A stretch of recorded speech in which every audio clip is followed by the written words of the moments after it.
my heart, Lord. Open the eyes of my heart. I want to see you, Lord. 히브리서 11장 1절부터 4절 말씀으로 하나님 은혜 나누도록 하겠습니다. 월드미션교회 오신 여러분을 환영합니다. 할렐루야. 네, 벌써 우리가 여기서 세 번째 이렇게 예배를 드렸어요. 네, 오늘로써 세 번째 예배인데 같이 예배 드리고 하니까 참 좋네요. 교회 다니면 교회 안에는 참 어떤 사람들 믿음이 참 좋다 이런 사람들이 있어요. 이런 사람이 믿음이 되게 좋구나, 신앙도 좋고, 그런 사람들은 하나님 앞에 몇 점 정도 될까? 어떤 사람은 저 사람은 80점, 어떤 사람은 한 90점, 또 어떤 사람은 95점. 저 사람은 되게 열심히 신앙생활해서 이렇게 점수가 많이 높아졌겠다. 하나님이 저 사람을 몇 점으로 보고 계시겠다. 그런 사람들이 있어요. 여러분은 몇 점 같아요? 내가 나를 볼 때 내가 몇 점 정도 돼 보입니까? 저는 몇 점 같아요? 그리고 여기 있는 우리 조이 간사는 몇 점 정도 돼 보여요? 고득점 하고 있는 것 같은, 점수가 굉장히 높을 것 같은 그런 사람도 있고, 또 처음 교회에 온 사람은 또 이제 시작이겠거니 할 수도 있어요. 교회 다니다 보면 그렇게 점수가 높아 보일 것 같은 사람들이 좀 이렇게 대단해 보이기도 하고 그러기도 하죠. 스스로도 나는 전도도 많이 했고 기도도 많이 하니까 난 점수가 굉장히 높을 거야 라고 하면서 어쩌면 어깨에 이렇게 힘이 들어갈 수도 있어요. 나는 이 친구보다 믿음이 좋아 이런 생각을 할 수도 있죠. 그런데 중요한 것은 그 점수로 천국에 들어가기는 굉장히 어려워요. 왜냐하면 천국은 90점도 못 들어가고 95점도 못 들어가고 98점도 못 들어가고 100점이 들어갈 수 있어요. 100점이 완벽해야지 천국에 들어갈 수 있어요. 죄가 하나도 없어야 돼요. 그런데 죄가 없는 사람이 없잖아요. 죄가 없는 사람이 있습니까? 그냥 당장 지금 소문난 죄를 안 지었을 뿐이지 우리 마음속에는 여러 가지 죄 생각들이 있죠. 그리고 그런 가능성이 있어요. 그죠? 어떤 형제가 저한테 저 이제 그러지 않을 거예요. 예전에 후회했는데 이제 안 그럴 거예요. 저는 근데 그 말을 그렇게 믿진 않아요. 그 형제를 무시해서가 아니라 우리 모두가 다 그런 결단을 하고 싶어 해요. 그런데 그러지 않을 때가 많이 있어요. 그 결단에서 실수하고 실패하고 그럴 때가 많이 있어요. 우리의 결정이나 결단으로 그렇게 되기가 쉽지가 않아요. 그렇다고 결단이나 결정이나 그런 결심이 의미 없다는 얘기는 아니에요. 그런데 그게 어떤 인정받는 조건이 되지 않을 수 있다는 거예요. 그게 좀 그래요. 그럼 천국에는 어떤 사람이 들어가요? 천국에는 100점이 들어가요. 100점. 완벽한 사람. 근데 세상에는 완벽한 사람이 없잖아요.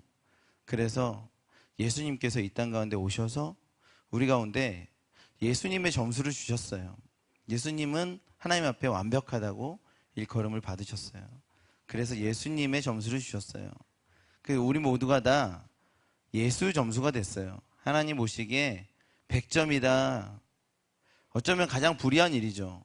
그런데 100점이다 라고 이렇게 하나님께 우리 가운데 말씀해 주셨어요. 그래서 우리는 얼토당토 안 하게 우린 100점이 되어버렸어요. 예수님 점수가 딱 된 거예요. 예수님 점수가. 하나님 우리 보시기에 예수라고 여기세요. 우리를 예수님께서 품에 안으시고 예수님께서 십자가에서 죽으시고 지하 무덤까지 내려가셨다가 음부의 권세를 파하시고 예수님 부활하셨어요. 우리가 예수님 안에 있어요. 하나님이 우리를 보실 때 예수님이라고 하세요. 예수를 보는 것처럼 우리 그런 존재가 됐어요. 잘 기억은 안 나가지고 잘 모르겠죠. 근데 그런 존재가 됐어요. 우리가 그런 존재예요. 그래서 여기 모여서 찬양하고 그러는 거예요. 찬양 많이 하면 막 점수가 높아지고 그런 건 아니라, 그걸 우리는 은혜라 그래요. 은혜를 받은 거예요. 할렐루야. 우리 모두가 다 은혜를 받았습니다. 내가 뭘 잘해서 월급을 받았으면 월급이죠. 내가 이렇게 노력해서 받았어, 내가 노력해서 이걸 얻었어, 그게 월급이죠. 근데 월급으로 받은 게 아니라 은혜로 받았어요. 그러니까 받을 수 없는데 받았어요. 받을 수 없는데 하나님이 우리 가운데 주셨어요. 그러니까 그게 은혜라는 거예요. 그 은혜를 받은 사람들의 표정이 이러면 안 돼요. 지금 좀 믿겨지지 않는, 목사님이 그렇게 말하지만 우리 인생 가운데 믿겨지지 않아요. 그러니까 덜 받고 있는 거죠, 은혜를. 주민센터에 갔더니 이렇게 신청만 하면 100만 원을 준대. 100만 원을 신청만 하면 누구든지. 와우. 그래서 어떤 사람이 계속 받았대. 그래서 갔더니 정말로 그래, 100만 원을 준대요. 주민센터에 가서 신청만 하면 100만 원 준대. 그리고 그렇게 5년을 받으면 어떻게 되는가? 5년 후부터는 200만 원을 준대요. 그리고 7년 후부터는 1000만 원을 준대, 매월. 그리고 10년 후부터는 5천만 원을 준대요. 이렇게 덜 줘야 돼. 생각해도 기분이 좋죠. 처음에 100만 원 주면 이제 더 줄어들어야 되는데 그게 아니라 2년이 지나고 5년이 지나고 10년이 지나니까 그 다음부터 5천만 원, 15년부터는 1억, 근데 20년부터는 10억씩 매월. 와우. 그렇게 어떻게 줄 수 있을까? 준단 말이에요. 몰라가지고 못 받은 거예요. 이게 뭐 받으면 받았는데 그럼 덜 받아야 되잖아. 더 많이 받게 돼요. 막 기하급수적으로 늘어나. 주민센터에 갔더니 이제는 10억씩 받아. 10억을 받은 사람과 이제 그걸 처음 알아서 100만 원씩 받은 사람이 같이 밥을 먹으러 갔어요. 누가 돈을 내야 됩니까? 누가 돈을 내야 돼요? 어디 가서 얘기했더니 각자 내야 된다 그러더라고. 그런 아주 나쁜 놈이죠. 예. 10억 받은 사람이 내야죠. 어차피 공짜로 다 받은 건데. 이게 누진세라서 점점 더 많이 받아. 점점 더 시간이 갈수록. 그 은혜가 이런 거거든. 시간이 갈수록 받으면 받을수록 은혜를 알게 되어서 그 은혜를 더 많이 받아요. 교회 안에서 은혜를 가장 많이 받은 사람은 교회를 제일 오래 다니는 사람일 거예요. 제대로 하면. 그러니까 제일 많이 받은 사람들이 제일 먼저 와서 여기서 섬기기도 하고 돈도 좀 더 내고 또 힘든 일 있으면 희생도 하고 그러는 거 아니겠어요? 목사님이 그런 분이고 또 장로님도 그런 분이죠. 그러니까 어깨에 힘이 들어가서 그렇게 하라고 목사나 장로를 세워놓은 게 아니라 은혜를 왕창 받은 분, 오랫동안 받아서 지금은 10억씩 받는 분, 그러니까 와서 좀 섬기고 사랑하고 나눠주고. 예. 저는 많이 못 그러죠, 여러분한테. 그러니까 죄송합니다. 어쨌든 그게 정상이에요. 예. 그래서 은혜를 많이 받은 사람이 많이 나눠주고 흘려보내고, 또 초신자가 왔어요. 은혜를 많이 못 받았어요. 그러면 많이 나눠주고 섬겨주고 그래야겠죠, 여러분. 존경받는 게 아니라 그 사람 은혜를 많이 받았어요. 그래서 그 사람처럼 돼야겠다 하는데 그 사람 은혜를 많이 받았어요. 교회에서 리더들이 은혜를 많이 받았어요. 예수님의 십자가가 여기는 없지만 있다고 치고 우리가 십자가를 보면요, 십자가를 볼 때 어떤 생각이 들어요? 야, 십자가에서 예수님께서 진짜 고생 많이 하셨겠다. 얼마나 아팠을까? 못을 들고 자기 손을 막 찍어보고, 아, 이 정도 아팠을까? 아니, 이거보다 더 아팠겠지. 그런 게 무슨 의미가 있습니까? 예수님 십자가에서 우리한테 그 고통을 나눠 가지라고 십자가 달려 돌아가신 것은 아니겠죠. 예수님께서 십자가에 달려 돌아가시면서 가장 원하셨던 건 뭐냐면 더 이상 너희들이 이 고통 당하지 말라는 거죠. 그래서 예수님 우리를 끌어안으시고요, 예수님 당신의 품 안에 넣으시고 우리와 함께 십자가에서 죽으셨어요. 기억은 잘 안 나죠. 그런데 우리는 십자가에서 모두 다 죽었어요. 예수님과 함께 십자가에서 우리는 모두 다 죽었어요. 그죠? 그리고 예수님과 함께 죽고 부활했어요. 예수님 안에 있어요. 예수님 밖으로 나갈 수가 없어요. 예수님 안에서 있는 사람들의 모임을 지체라 그래요. 그러니까 여러분과 저는 같은 지체예요. 그런 사건이 우리 가운데 있었어요, 이미. 세상은 그렇게 말하지 않아요. 우리에게 그 일은 상관이 없다 그럽니다. 우리는 새로운 피조물이 되었고 새로운 신분과 새로운 정체성, 새로운 위치, 새로운 힘을 갖게 되었는데 아니요. 너의 모습을 보라 그래요. 너는 외모도 이렇고 능력도 이렇고 위치도 이렇고 제가 이거 누구 개인적으로 이렇게 하면 또 상처받으니까 이쪽에다 하는 거예요. 너는 아무도 없어. 너는 위치도 그렇고 능력도 그렇고 외모도 그렇고 학벌도 그렇고 배경도 그렇지. 예? 너는 그렇잖아. 아니, 세상이 그렇게 말해요. 그런데 진리는 뭐냐면 우리는 예수님하고 동일해요. 예수님과 함께 죽고 부활해서 예수님 안에 살아가고 있어요. 하나님이 우리 보시기에 예수님은 우리는 새로운 피조물이 되었어요. 우리는 부유하고 모든 것을 가졌고 우리는 예수님과 동등한 지위를 가지고 있고 예수의 이름의 권세로 우리가 기도하면 모든 게 다 이루어진다. 믿으십니까? 육체가 우리를 부인한다 할지라도 우리가 육체와 상황과 배경과 우리 위치를 바라보지 않고 예수를 바라보고 십자가를 바라보고 진리를 바라보면 반드시 이겨낼 수 있어요. 믿으십니까? 그 싸움이 힘든다 할지라도 반드시 이겨낼 수 있어요. 믿으세요? 믿으셔야 돼요. 맞습니다. 이겨낼 수 있어요. 그게 우리의 신분이고 우리의 그 정체성이에요. 우리 정체성. 가인과 아벨이 있었어요. 범죄하고 에덴 동산에서 쫓겨났어요. 이제 가인이 직업을 결정합니다. 뭐하지? 보니까 아버지가 뭐래? 농부야. 야, 아버지 따라서 농사 지어야겠다. 그러니까 아버지랑 같이 농사를 짓기 시작합니다. 땅에서 가시와 엉겅퀴라는 아주 농사 짓기 어려운 땅에 뭔가 막 일어나는데 그래도 나는 농사를 지어.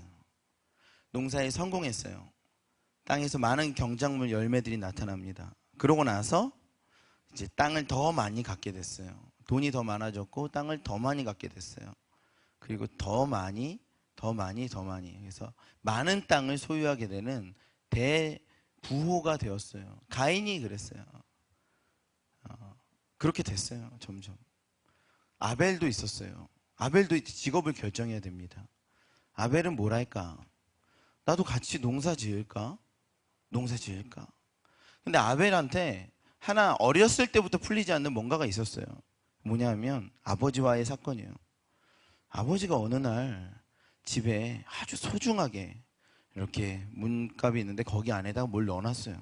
그 뭐예요 아버지? 그랬더니 내게 가장 소중한 물건이에요. 내게 가장 소중한 물건, 내 생명과도 같은 물건이 저기 있다. 그 뭔데요? 안 보여주죠. 가장 소중한 물건.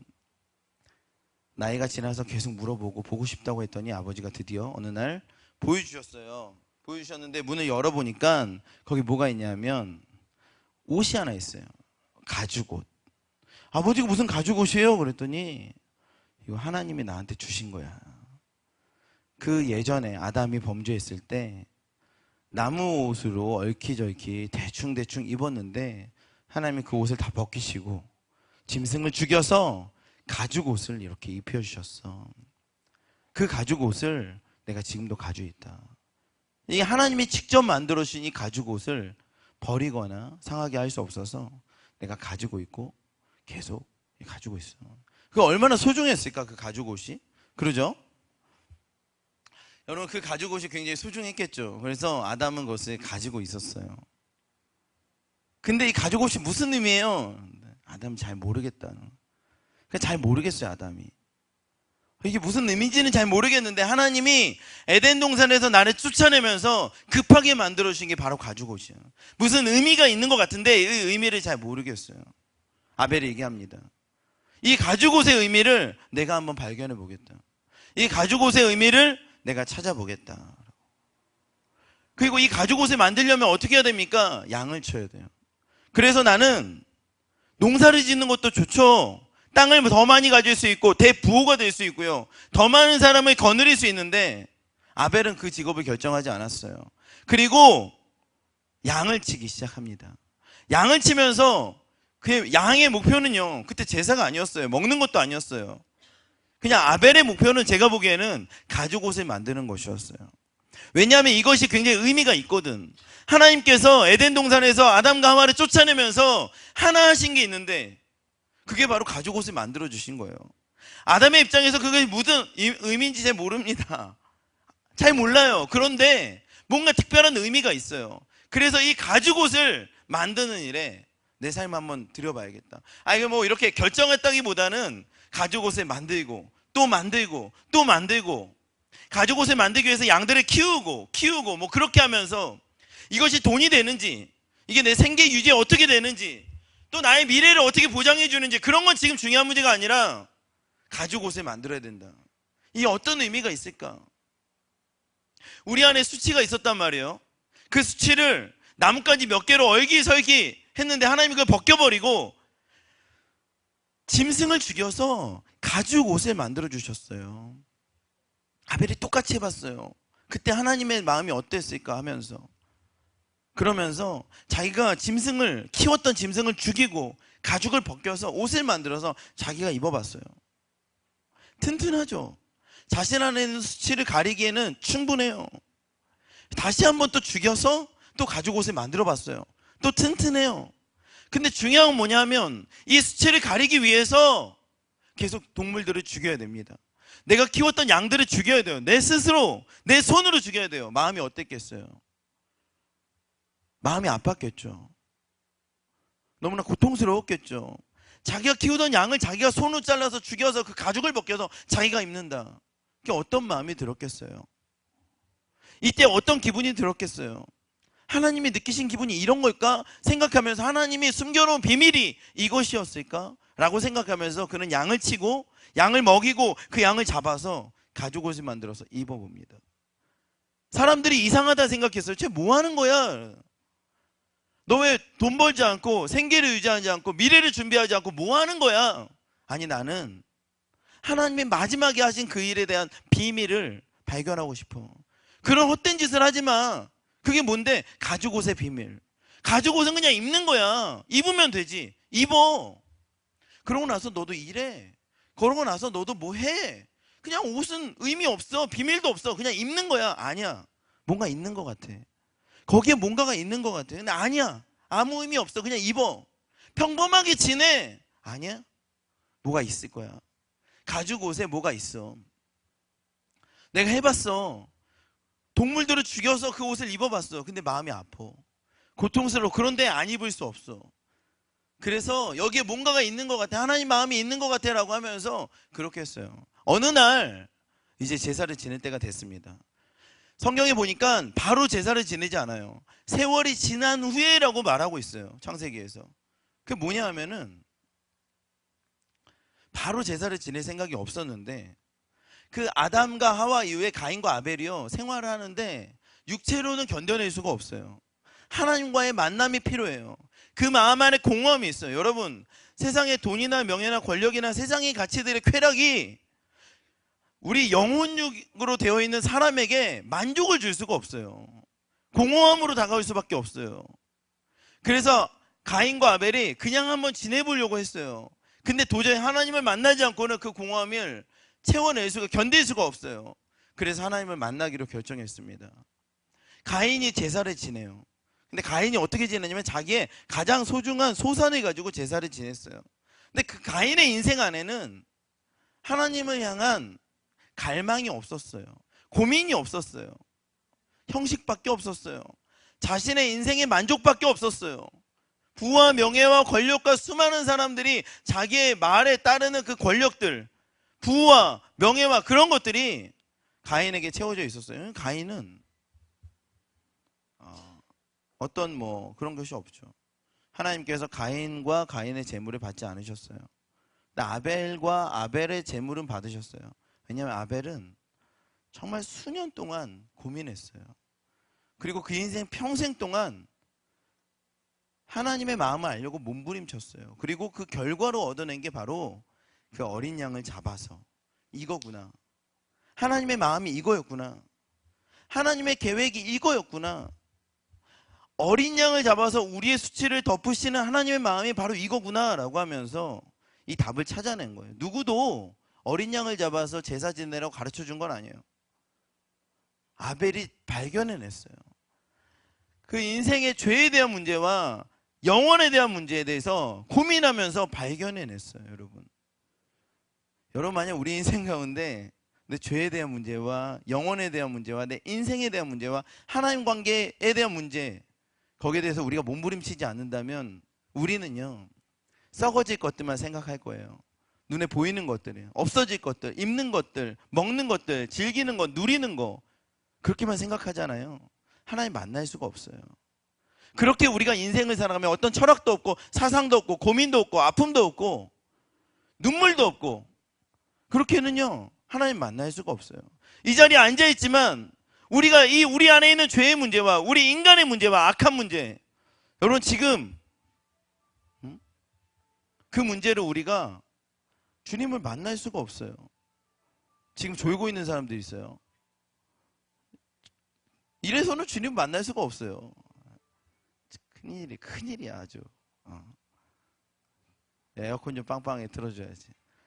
그러니까 이렇게 해서는 주님 만날 수가 없어요. 근데 아벨이 어떻게 주님 만났는가? 그 인생에서 엄청난 고민이 있었어요. 양을 치는 이유가 있었어요. 그 가죽옷의 비밀을 발견하려고 몸부림쳤어요. 그러고 나서 발견했어요. 아, 이거구나 라고 해서. 그래서 예수님 그 제사를 온전하게 드리는 하나님 만난 거예요. 우리 인생에 그런 고민이 없으면 하나님을 만날 수가 없습니다. 예수님과 함께 죽고 부활했음에도 불구하고 그 은혜를 누리지 못하고 살아가는 거죠. 할렐루야, 할렐루야. 예. 지금은요 뭐 양도 없고 제사도 없고 아무것도 없는데 어떻게 해요? 근데 여러분은 어떤 예물이 가지고 나왔습니까? 여러분 안에 고민, 아픔, 진지한 내 인생을 향한 고민을 가지고 나왔어요? 아니면 그냥 일요일이니까 교회 나와야지, 노래하고 집에 돌아가야겠다, 그렇게 왔습니다. 어떤 예물을 가져왔어요? 그러니까 아벨은 그 인생에서 고민한 내용들을 가지고 예배에 나왔어요. 근데 그 예물은 바로 예수님이었어요. 그러니까 아벨이 그 의로운 믿음을 받은 이유가 있어요. 잘 들어보세요. 그게 뭐냐면 하나님이 그 예물을 받으셨고 그 예물을 증언하셨다라고 얘기하고 있어요.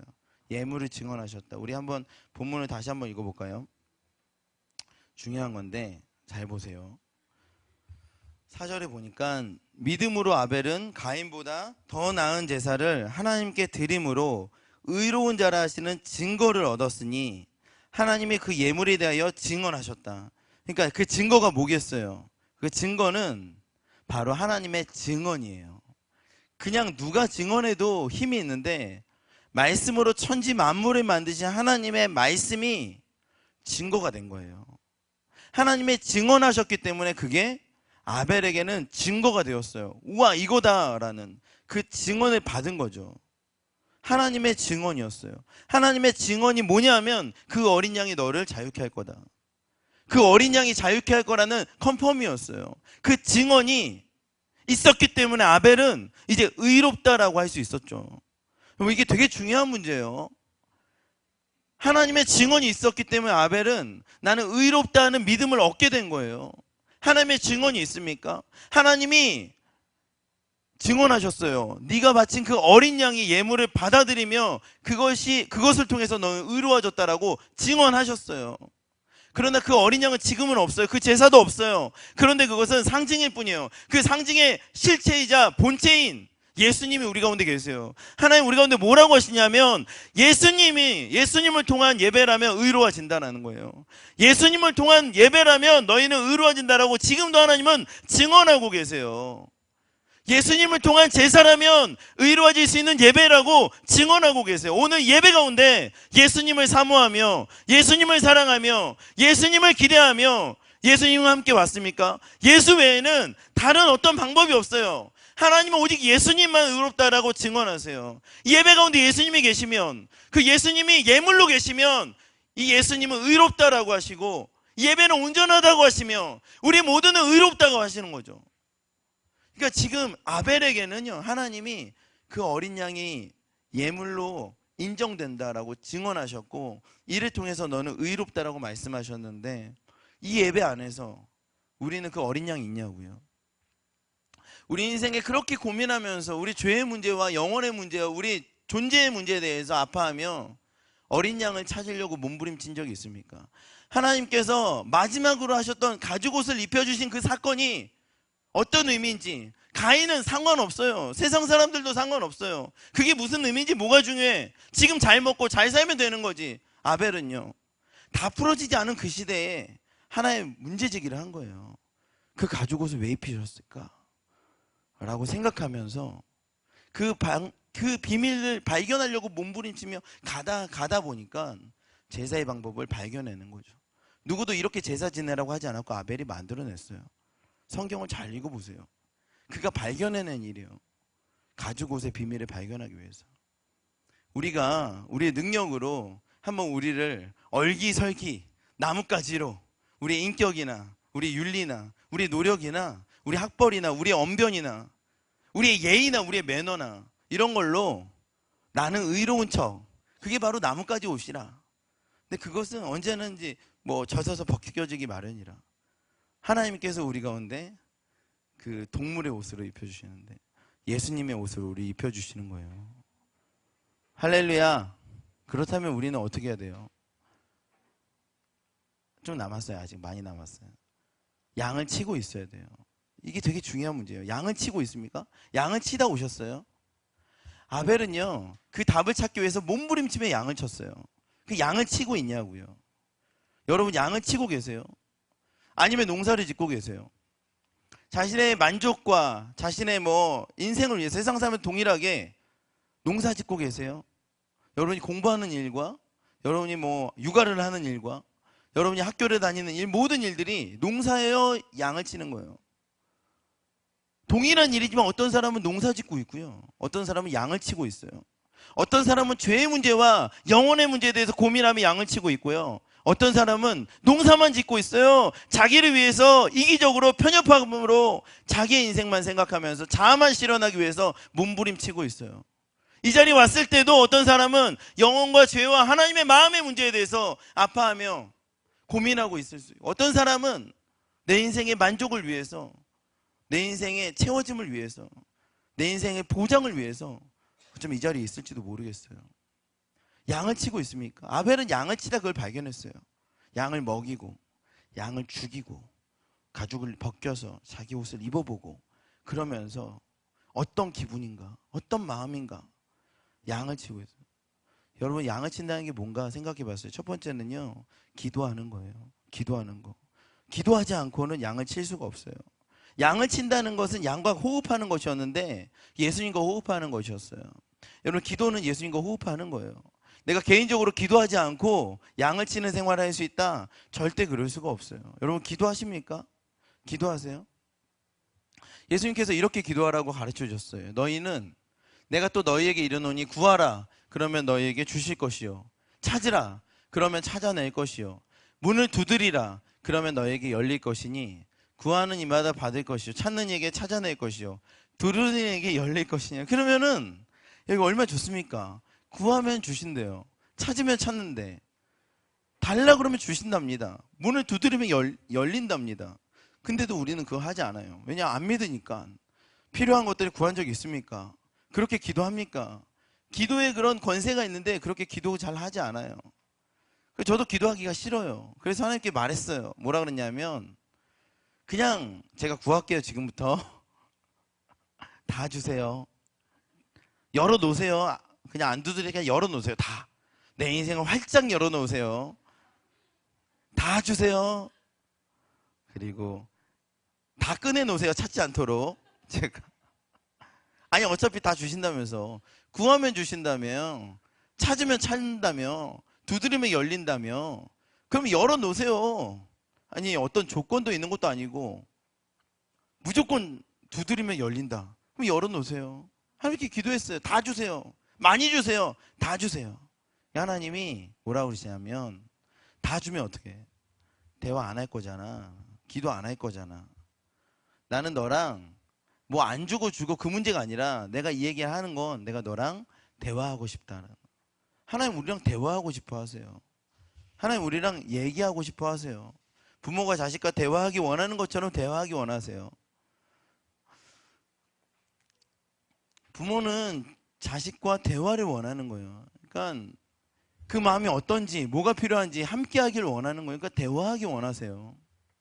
하나님은 우리가 대화하기 원하세요. 뭘 안 주려고 하는 게 아니라, 안 주려고 막 챙겨놓고 숨겨놓고 정성을 보고 줄래, 그게 아니라 달라 그러면 준다는 거예요. 그런데 다 주세요 그랬더니 아니 그래도 달라 그러면 줄게. 대화하기 원하세요. 근데 우리 대화합니까? 대화하는 거 너무 싫어하죠. 하나님하고 대화하기 싫어해요. 세상이 더 재밌어요.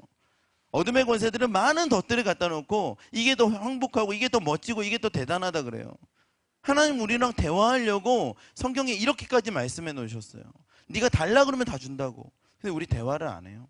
대화하기 싫어요. 어둠의 권세대 수많은 장치들이요, 텔레비전과 스마트폰이, 세상의 그런 것들이, 세상의 쾌락과 낙들이요, 단 10분도 20분도 하나님과 대화할 수 없게 만들어요. 그런데 만약에 우리 마음에 평안함과 불편함, 평안함과 기쁨이 사라지는 그 순간 있잖아요.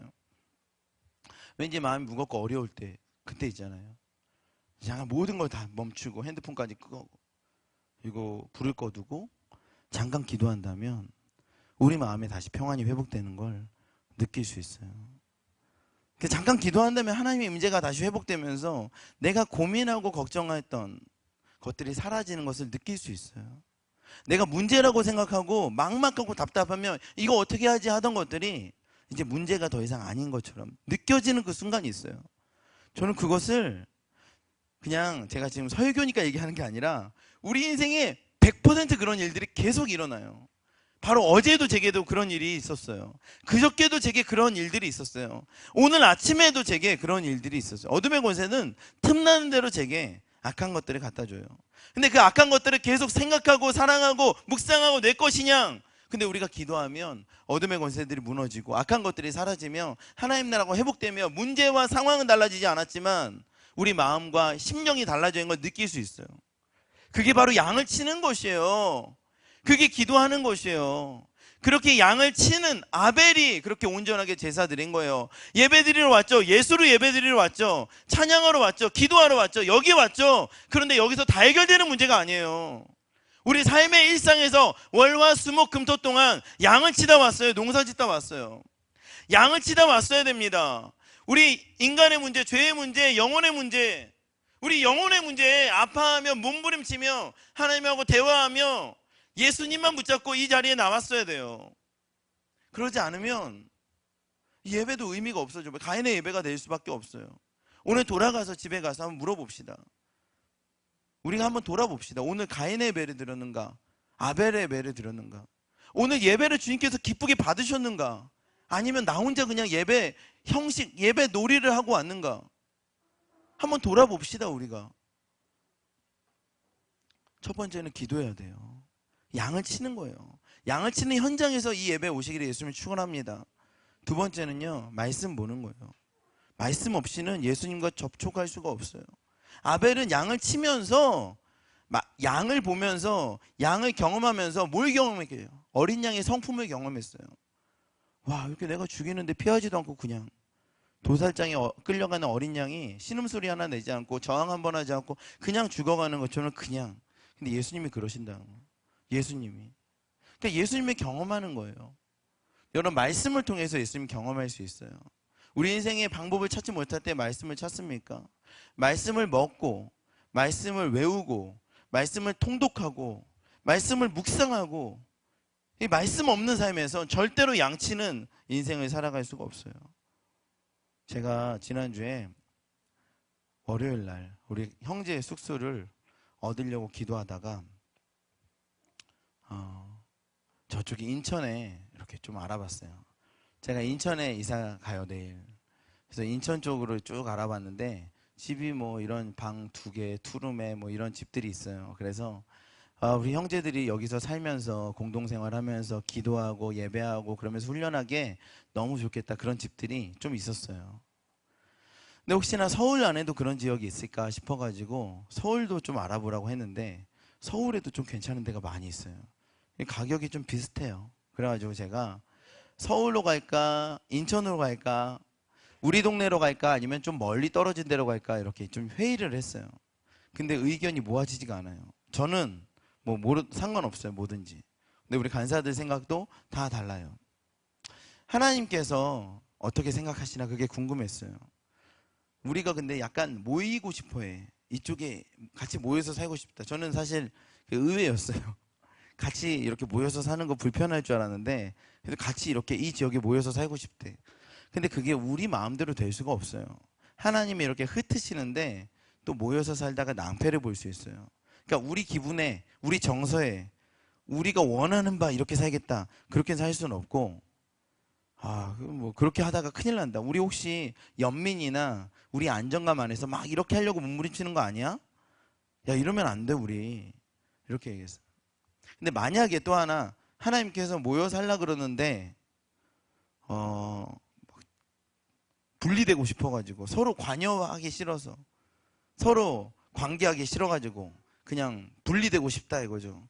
그래서 따로 살면 편하니까 그래서 우리 떨어져도 그것도 문제가 되겠지. 야, 답을 잘 못 찾겠어요. 형제들 저랑 우리 형제 몇 명이 모여서 급하게 그렇게 형제 숙소를 얻을 생각도 잘 못했어요. 근데 갑자기 제가 이사 가게 되는 바람에 뭐 급하게 진짜 이틀 알아봤어요. 이틀. 하루 알아보고 하루 알아보고 그냥 형제들은 알아보는 중만 알았는데 제가 그냥 얻어야겠다. 왜냐하면 다음 주까지 나가달래요. 저 일주일 만에 이사 가는 거예요. 그러니까 다음 주까지 나가달라 그래서 뭐 나갈 수 있냐 그래서 제가 나갈 수 있다고 뭐 그랬어요. 아무튼 뭐 그랬어요. 근데 이제 서울로 갈지 인천으로 갈지 그거 두 가지만 딱 남았어요. 어떻게 할까? 그런데 이러지도 못하고 저러지도 못해서 말씀을 폈어요. 형제들 우리 3명이서 저까지 해서 4명이서 딱 모여가지고 우리 기도하자 해서 기도했어요. 기도의 요지는 그거였어요. 하나님이 어떤 말씀하시든지 거기에 순종하겠다. 우리 감정대로 여기로 가거나 저기로 가거나 그런 거 다 내려놓고 하나님이 어디로 가라 그러는지 순종하겠다. 그렇게 기도했습니다.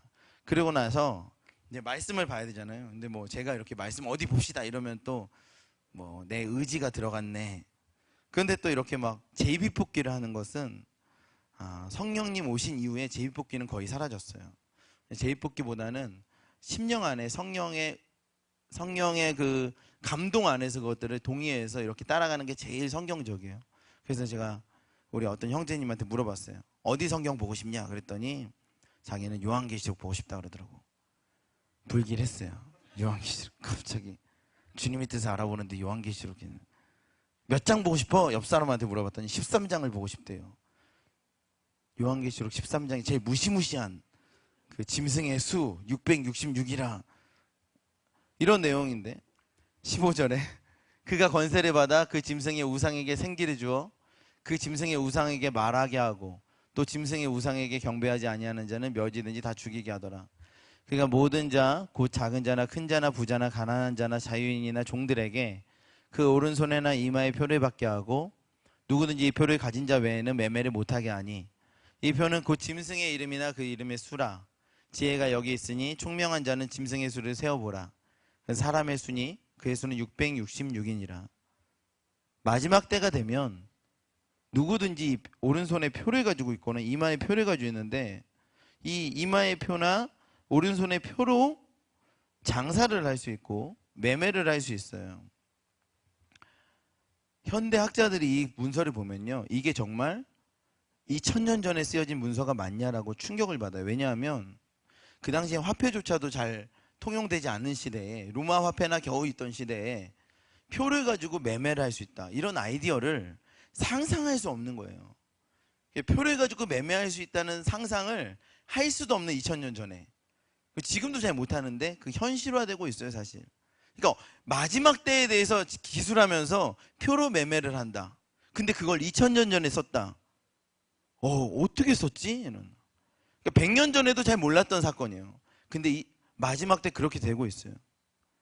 근데 짐승의 사람들이, 하나님 밖에 있는 사람들이 손이나 이마에 표를 가지고 매매를 하는 시대가 오고 있다. 뭐 믿던지 말던지 어쨌든 그렇게 오고 있다라고 성경은 미래적으로 해석하면 그렇게 말하고 있어요. 그런데 그때 그 표가 없는 사람들은 어떡합니까? 만약 그 표가 하나님을 떠나는 표라고 해서 안 받은 사람들은 어떻게 해요? 그런 사람들은 어디 모여 살아야 돼요. 서로 것을 나누며 쓰고 흘려주고 빌려주고 그렇게 살아야 돼요. 네 옷이 내 옷이 없고 네 샴푸 내 샴푸가 없어요. 네 로션 내 로션이 없이 그렇게 나눠 가지며 살아야 돼요. 왜냐하면 매매할 수 없기 때문에 그래요. 내가 가지고 있는 건 네가 필요하면 주고요. 네가 가지고 있는 거 내가 필요하면 주고 나눠 갖는 거예요. 마지막 때는 흘려보내는 거예요.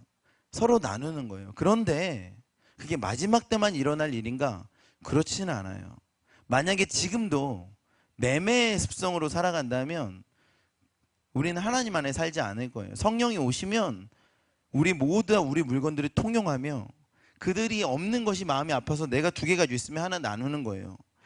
하나님께서 오시면은 세례 요한이 어떻게 해야 됩니까? 그랬더니 2벌 옷 가진 자가 1벌을 나누라 그랬어요. 그게 하나님의 법칙이에요. 하나님의 사람들은 자신의 것을 돈을 받고 파는 게 아니라 나눠주는 것이에요. 흘려주고 나눠주고 서로 받고 서로 나누고 하는 것이 하나님의 사람들의 법칙이에요. 지금도 만약에 그러지 못하고 아주 정확하게 매매하면서 이만큼은 내가 너한테 줄 거고 이건 나한테 줄 거고 이렇게 살아간다면 어쩌면 우리 손과 우리 이마에는 보이지 않는 표가 있는 걸지도 몰라요. 우리는 매매의 그 사고방식으로 살아가는 거죠. 매매 패러다임으로. 여러분, 우리가 매매 패러다임으로 살아가잖아요. 아직 완성되지 않은 하나님 나라는 우리 안에 없는 거예요. 우리 안에 하나님 나라가 있다면 우리는 서로 쓰고 빌려주고 나눠주고 흘려보내주며 그렇게 나눠 갖는 거예요. 만약 그러지 못한다면 우리는 마지막 때가 오기 전에 이미 우리는 매매 패러다임으로 살아가면서 이기적으로 살아가고 있는 거죠. 요한계시록 13장을 주시면서 하나님 제게 이런 말씀 주세요. 서로 모여 살라고. 그래서 제가 인천으로 결정했어요. 그리고 집에서 가까운 곳으로 같이 살자. 그래서 서로 필요한 것들 나누면서 공동 생활하자. 마지막 때가 오고 있는 것 같아요. 그래서 그것이 굉장히 두렵지만 이겨낼 수 있는 방법이 있어요. 그거 뭐냐면 서로 쓰고 나눠주고 빌려주고 흘려보내주고 그렇게 해서 우리가 한 공동체로 살면요 마지막 때를 이겨낼 수 있어요. 믿으십니까? 이기적인 마음들이 팽배한 그때 우리가 좀 더 많이 가졌으면요, 힘을 많이 가져, 시간을 많이 가져, 재정을 많이 가졌으면 그런 것들을 나눠주는 거예요. 없는 사람에게 서로가 나눠주고 흘려보내주고 서로 섬기면 반드시 마지막 때를 이겨낼 수 있어요. 믿으십니까? 그래서 제가 인천으로 결정했어요. 말씀이 우리 가운데 있으면요 하나님께서 우리 가운데 말씀으로 말씀하세요. 저는요 그게 하나님의 말씀이라고 믿어요. 제가 점치는 게 아니에요. 미래 어떻게 될까 그게 중요한 게 아니라 하나님을 경외하기 때문에 내가 어떻게 될지 알지 못할 때 하나님을 의뢰하고 하나님 말씀하십시오 하면 하나님이 제게 말씀 주세요. 성령이 감동이 있어요. 하나님께서 내게 말씀하셨구나. 저뿐만 아니에요. 우리 4명이 모여서 기도했는데 4명 모두가 다 우리 인천으로 가는 게 하나님 뜻이라고 성령, 같은 성령 안에서 거의 동의했어요. 인천에서 함께 지금 집을 얻어서 살고 있어요. 이렇게 막 진행된 지가 그렇게 막 빠르지가 않았어요. 한 3, 4일 만에 그렇게 다 결정이 돼가지고 정말 정신없이 저도 내일이면 이사 가는데 여러분 기도 많이 해주시기를 예수님 축원합니다. 부탁드립니다. 말씀 보는 거예요. 마지막으로 우리 삶에서 양을 치는 게 뭔가 보면요 우리가 죽는 겁니다. 아벨이 가인에게 폭행을 당해서 죽임을 당합니다. 그런데 저항 한번 하지 않아요. 아벨이 그렇게 싸움을 못했을까? 그렇지 않아요. 그런데 아벨은 양에게 그것을 배웠어요. 무엇이 진정 생명인지, 무엇이 진정 승리인지 그걸 배웠어요. 그래서 아벨은 예수님의 길을 따라 걸어간 거예요. 여러분, 실제적인 그 헌신과 희생이 없다면 우리는 예수님의 길을 걷지 않는 거예요. 예수님으로 예배하지 않는 것이요. 말로만 하긴 쉬워요. 근데 우리 인생 가운데 진정 이 약육강식의 시대에 잘난 사람들의 시대에 능력 있는 사람들의 시대에 그들이 자신의 능력으로 남을 밟고 일어서는 그 시대에 우리가 죽음과 손해와 헌신과 희생으로 이 시대에 맞닥뜨린다면요 하나님께서 그 인생의 희생과 헌신과 수고를 통해서 하나님 나라를 선포해 내십니다. 믿으십니까? 오늘 성경의 결론이 있어요. 한번 보세요. 히브리서 11장을 보시면 믿음으로 아벨은 가인보다 더 나은 제사를 하나님께 드림으로 의로운 자라 하시는 증거를 얻었으니 하나님이 그 예물에 대하여 증언하심이라. 그가 죽었으나 죽었어요. 여러분, 이 죽음보다 더 힘 빠지는 일이 어디 있습니까? 그렇게 예배했고 그렇게 제사 지냈는데 그는 죽었어요. 왜 죽었어요? 가인의 폭행 앞에서 죽었어요. 저항하지 않고 그렇게 죽어갔습니다. 그러나 끝난 것이 아니라 지금도 살아서 그 믿음이요 선포되어지고 있어요. 하나님의 사람들은 이런 거예요. 우리가 진 것 같죠? 없는 것 같죠? 손해보는 것 같죠? 뺏긴 것 같죠? 우리가 망한 것 같죠? 울고 있는 것 같죠? 그러나 우리는 웃고 있고요, 성공했고요, 승리했고, 생명이 있고, 살아났고, 힘이 있고, 모든 것을 가진 거죠. 믿으십니까? 이게 영원히 가는 거예요. 4절의 끝에 그가 죽었으나 그 믿음으로써 지금도 말하느니라. 할렐루야. 바울의 때까지 말하고 있어요.